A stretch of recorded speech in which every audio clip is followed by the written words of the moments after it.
জামায়াত কোনো চক্রান্ত ষড়যন্ত্রের ফাঁদে পা দেবে না উল্লেখ করেন জামায়াতে ইসলামী আমির শফিকুর রহমান। দেশের বিরুদ্ধে ষড়যন্ত্র এখনো চলছে, পতিত স্বৈরাচারের শকুনেরা এখনো উৎপেতে বসে আছে, সবাইকে সতর্ক থাকতে হবে। শুক্রবার যশোর থেকে সাতক্ষীরা যাওয়ার পথে ঝিকরগাছা উপজেলা জামায়াতের উদ্যোগে আয়োজিত শুভেচ্ছা সমাবেশে তিনি এসব কথা বলেন। 29 নভেম্বর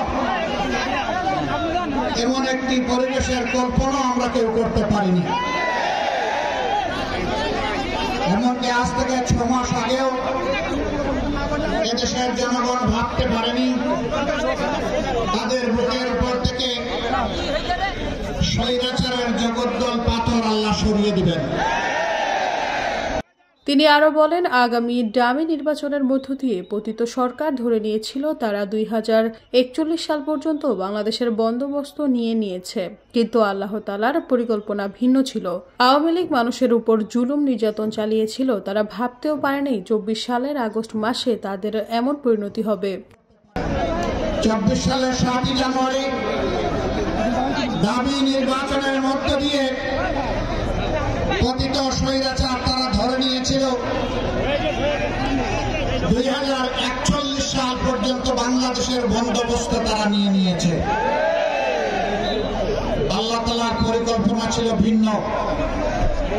সেই মহান রব্বুল আলামিন যিনি আরশে আজিমের মালিক, তামাম মাখলুকের খালিক, তার ফয়সালা ছিল 41 সাল নয়, 24 সালের আগস্ট মাসে হবে বিদায়ের শেষ ঘন্টা বাজার সময়। আরো বলেন, ছাত্র জনতার দ্বিতীয় এই বিজয় আমরা কোনোভাবেই নস্যাৎ করতে দেব না। এই ব্যাপারে আমাদেরকে ঐক্যবদ্ধ থেকে সতর্ক থাকতে হবে। 4 তারিখ দুপুর পর্যন্ত কেউ কল্পনা করেনি 5 তারিখে এমন একটি বৈপ্লবিক পরিবর্তন বাংলাদেশে হবে, কিন্তু আল্লাহ রাব্বুল আলামিন যারা মানুষের উপর জুলুম এবং তাণ্ডব চালিয়ে এসেছিল তাদেরকে অপমানিত করে আল্লাহ বিদায় দিতে চেয়েছেন। তুইজ্জু মান তাশাউ ওয়া তুযিল্লু মান তাশাউ বিয়াদিকাল খায়র ইন্নাকা আলা কুল্লি শাইইন কাদির। নিউজ ডেস্ক, ভোরের পাতা।